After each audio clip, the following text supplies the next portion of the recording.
sur The Voices. Bah voilà, The Voices. Il est déjà 21h19, pardon. C'est The Voices, d'accord. The Voices, oui. Parce qu'il y a Et, plusieurs des voix. Non, mais j'avais compris, je croyais que c'était Voices. et comme ça, petit à petit, on va vers le cinéma américain. Voilà, parce que magnifique. Margine Satrapi, Transition. qui est la réalisatrice de The Voices, est une réalisatrice qui avait fait Persepolis et Poulet aux prunes et l'autre, la bande des Rotas, qui avait pas du tout bien marché et qui paraît qui était catastrophique.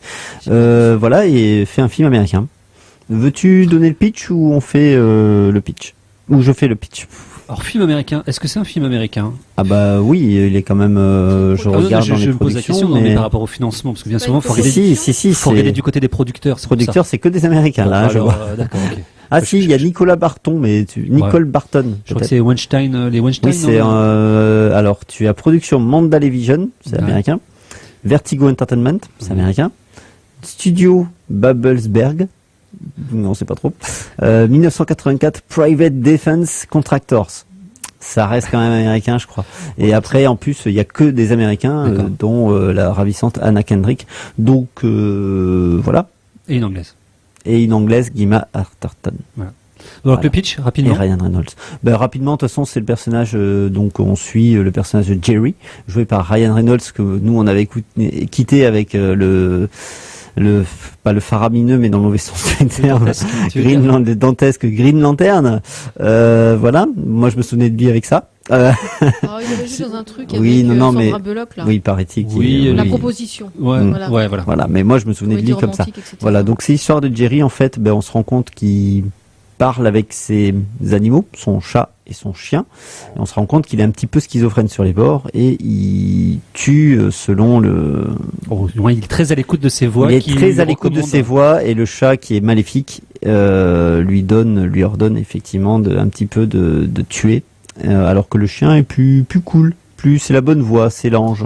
Voilà. Et donc, tu as résumé, c'est la petite voix, la bonne voix. Voilà. Et donc, on est dans son monde à lui, jusqu'au jour où on découvre un petit peu la réalité des choses. Voilà. En gros, c'est ça. Exactement. Et il est amoureux de Fiona. Aussi, il faut bien le dire, la nana qui est dans l'entreprise, jouée par Gemma Arterton. Voilà. Oui. Voilà. Alors, que dire sur ce film? Que dire sur ce film? Peut-être tu vas peut-être monter le micro parce que j'ai l'impression d'avoir la voix assez basse, mais ah non, t'es bien. Je suis à fond, d'accord. T'es bien. C'est limite moi peut-être qui explose un peu trop. Qui porte pas. Alors que dire sur ce film? Est-ce que je commence un petit peu? Vas-y, commence.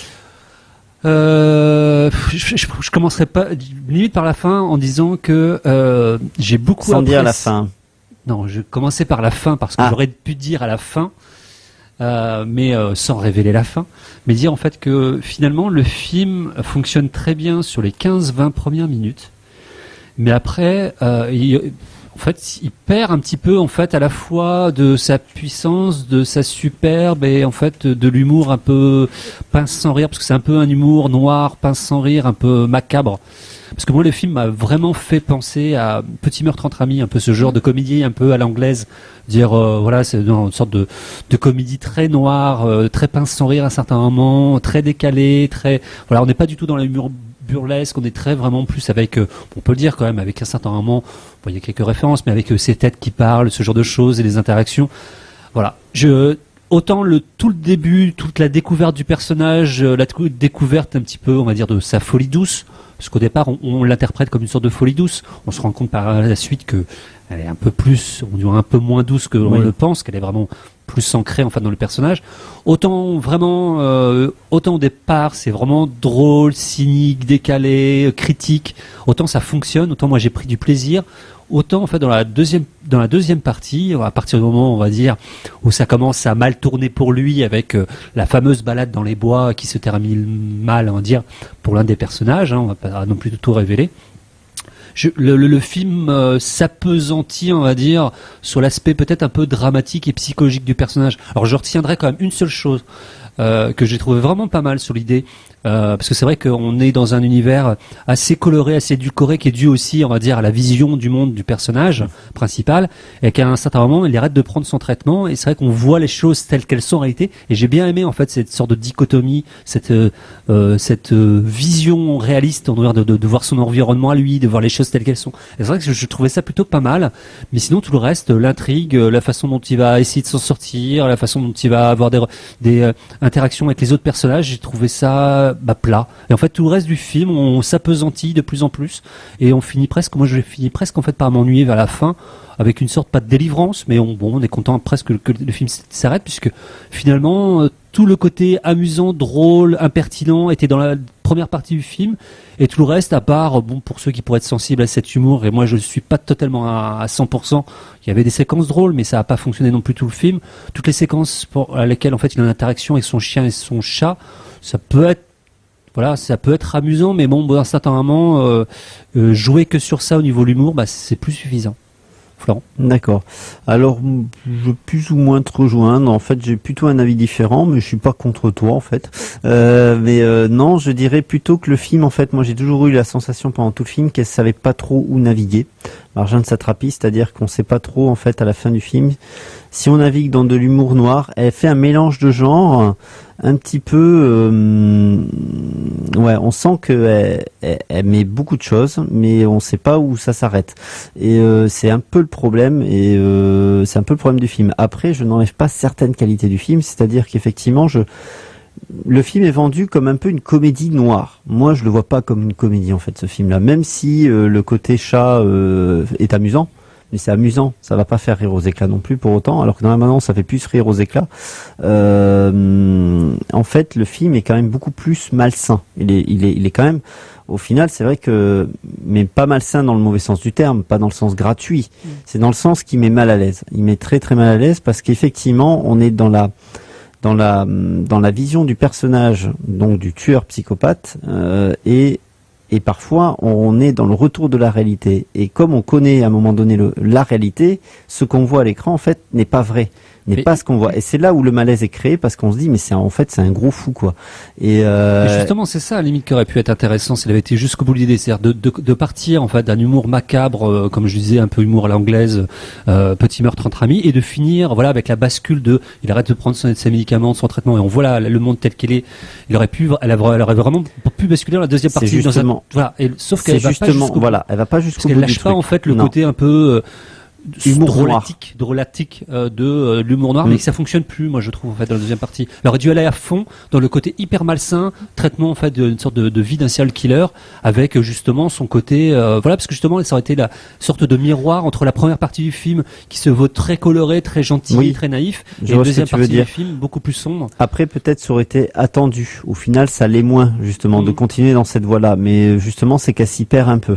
C'est justement ça, c'est qu'au bout de maintenant quand on sait que effectivement c'est un serial killer et que le monde dans lequel il vit c'est pas la réalité est complètement autre, mais je pense que c'est peut-être pour ça qu'elle continue dans le délire un petit peu humour noir, mais justement parce que sinon ça aurait été trop attendu d'aller dans l'esprit du tueur, mais au final on y va quand même dans l'esprit du tueur de temps en temps. Et par le biais aussi de certains personnages qui rentrent chez lui et il y a quand même des scènes qui marquent. Elle donne un peu une sorte de situation un peu burlesque, mais autant là au début ça fonctionne, mais après ça se justifie pas trop. Non. Et à la limite, ça aurait été peut-être, s'il avait joué un peu sur l'humour noir, il aurait fallu qu'il aille dans la surenchère à la fin, le personnage dans ses meurtres, alors que ça reste finalement, ça va pas tant dans la surenchère. En fait, il s'arrête. En fait, je trouve, peut-être comme tu as dit, en fait. Finalement, elle n'a pas su trop en fait se positionner sur ce qu'elle voulait vraiment ou ce qu'elle voulait vraiment apporter, et en ayant quitté en fait vraiment tout ce côté humour macabre du début du film, et en ne basculant pas vraiment dans un genre bien précis, et en étant en mi-chemin entre vraiment le côté très sombre du personnage, la psychologie, l'humour qu'elle essaye un petit peu de conserver. En fait, finalement, là, on est sur la moitié, et finalement, ça laisse vraiment plat, et du coup, en fait, toute la fin du film, on attend que ça se finisse, parce qu'en fait on a pas. Je suis pas à ce point. Moi j'ai quand même passé un moment plutôt je savais pas du tout quoi en penser en fait en sortant, mais je me suis pas ennuyé pour autant, tu vois. Je suis pas non plus. Je trouvais justement qu'il y avait quand même de très bonnes idées derrière. Le film est un peu mi-figue mi-raisin, on dirait, je dirais, mais il a quand même beaucoup plus de qualité que de défauts. Mais c'est vrai qu'effectivement, ce qui dérange, c'est vraiment ce côté, je ne sais pas où me positionner, alors je fais un peu tout. Et c'est vraiment dommage. Parce qu'en plus de ça, bon, on dévoile pas la fin, mais l'épilogue, avant le générique de fin, Enfin, là, c'est du mauvais goût extrême et c'est surtout complètement gratuit et inutile. Et là, on se demande, mais ok, tu peux mettre tes délires, mais ne fais pas sauver le spectateur. Pourquoi t'es pas resté sur la fin que tu avant, quoi. Et voilà, bon, il faut voir le film évidemment pour voir comment ça finit réellement, mais elle met un truc qui fait que on se dit mais pourquoi ça, quoi. Et c'est de mauvais goût en plus, c'est très mauvais goût. Et ouais, ça va pas assez loin, tu vois, autant parce que tout le film n'est pas comme ça et d'un coup elle le remet. Elle met ce truc-là qui est complètement à part dans tout le film au final. Parce que tu vois, ça aurait mérité, je trouve, en fait, une fin. Dans la direction qui est prend. Mais elle avait une fin. La fin d'avant, avant cette scène de danse, on peut le dire un petit peu, c'est une scène de danse, mais elle avait une fin qui était classique, mais qui était là. Oui. Pas générique, mais qui est une scène générique. Moi, je le prends comme une scène générique. Mais tu vois, limite, la façon dont elle lance le truc, j'aurais préféré plutôt qu'elle aille un peu dans la direction de Brésil, tu vois, vers la fin de Brésil, où ça part vraiment dans quelque chose et on perd à la fois le spectateur, puis il y a ce côté aussi très malsain. Et à la limite, voilà, moi, il manque ce côté vraiment très malsain, je trouve, toute la dernière partie du film, parce qu'elle réussit à encore intégrer avec 2-3 personnages qui passent, avec les interactions avec les derniers personnages qui sont à peu près à l'écran, ce côté un peu rigolard, pour pas dire rigolo, et qui en fait, moi, du coup, en fait, ne fonctionne pas. Et moi, j'aurais vraiment aimé. Alors, tu vas me dire, oui, c'est attendu, mais c'était attendu parce que quelque part, elle a imprimé en fait cette voie-là, dans le sens où elle a fait la bascule. C'est soit rester dans un humour, on va dire très humour macabre et l'assumer jusqu'à la fin. On va parler de Tim Burton, mais il a pu avoir ce type d'humour dans certains de ses films et il l'assume jusqu'à la fin et ça aurait pu fonctionner. Soit comme elle le fait, elle fait une bascule à un certain moment, mais dans ce cas-là, faut pas vivoter quand c'est un moment. C'est une direction. Elle vivote un peu trop. Faut assumer et il faut aller jusqu'au bout. Et moi, à la limite, j'aurais même pas trop de reproches à faire pour une fois à Ryan Reynolds, qui est pas trop mauvais dans le film, même sur les autres acteurs. Ah non, oui, les autres. Mais c'est juste ce que je regrette, c'est parce qu'à la limite, il était dans le personnage. Mais c'est juste, ce que je regrette, c'est que ça aurait mérité vraiment une fin qui aurait dû justement marquer. Voilà, marquer. Parce qu'il y a quand même des scènes qui marquent dans le film, mais la fin marque pas. C'est effectivement. Le début marque. Le début marque. Oui, le début marque. Ouais. La deuxième partie. Non, voilà. Oui, non, je suis plutôt d'accord. Après, voilà, moi, je n'ai pas passé un mauvais moment pour autant, quoi. Hein. Il y a quand même des bonnes qualités. Je comprends qu'il était un peu repéré à Gérardmer quand même, mais oui, parce que ça va allègrement dans le gore. Voilà.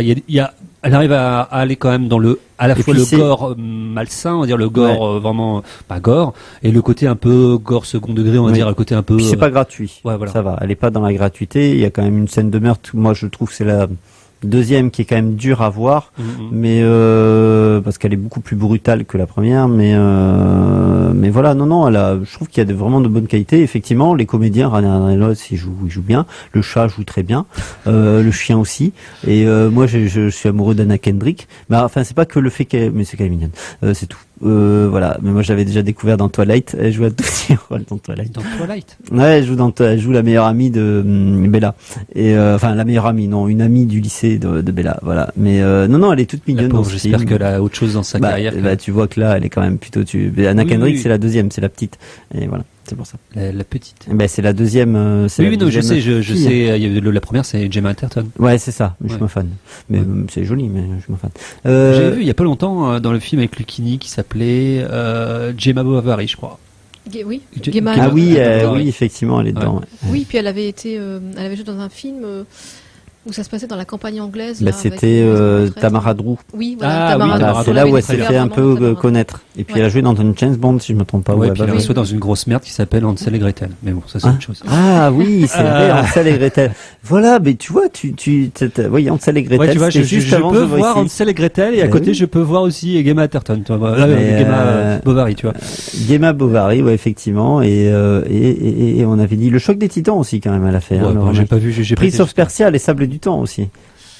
Bon alors, elle a pas fait que des bons films. Qu'est-ce qu'on peut dire aussi, parce que c'est quand même du coup, parce que c'est vrai que jusqu'ici, prise de vue réelle, moi je l'avais pas trop vu en fait, en tout cas. Par rapport aux animaux, à l'animation des animaux. Ouais, non, mais même sur, Satrapi, j'avais pas vu. Moi, je veux dire, j'avais vu que Persepolis. Alors moi, j'ai pas vu de Satrapi. Moi, il y a que Chloé qui peut nous parler d'elle. Et j'ai Persepolis, je ne l'ai même pas vu. Que sur la direction d'acteur. Tout ce que vous venez de dire sur peut-être le déséquilibre qu'il y a et le fait qu'elle se positionne pas. Moi, c'est quand même un film. C'était le défaut de la Banderotas, je crois. Alors moi, c'est le film que j'ai pas vu, la Banderotas. J'ai pas vu celui-là. Mais c'est vrai que Satrapi, pour moi, c'est... alors bon, j'avais adoré Persepolis, j'étais pas la seule, mais j'avais adoré la BD et j'avais adoré la transposition qu'elle en avait faite. Alors très très fidèle à la BD, peut-être certains diront du copier-coller, mais en tout cas, moi j'avais beaucoup aimé.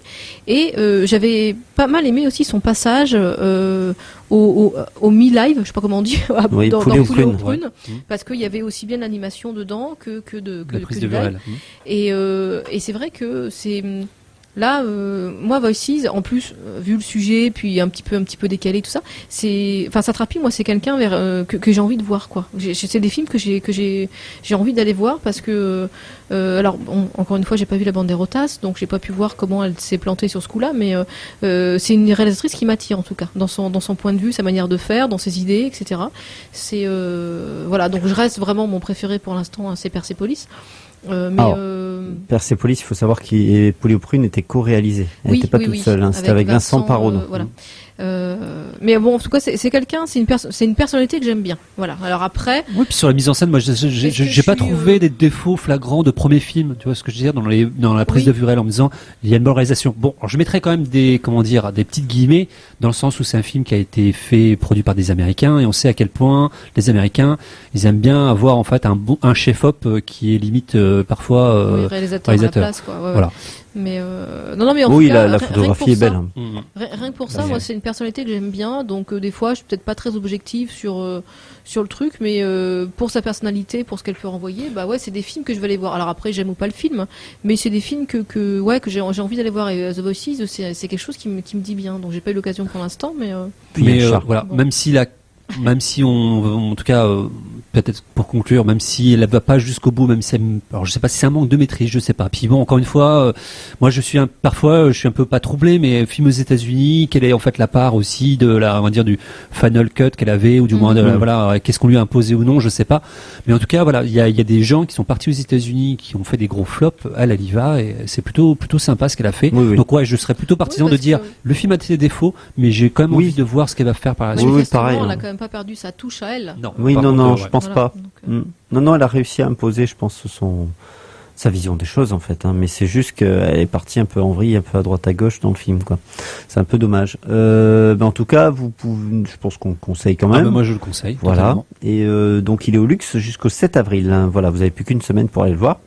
Voilà, parce qu'il est pas repris au café. Ah, la question que j'avais posée, il n'est pas repris. Non, il est pas repris au café.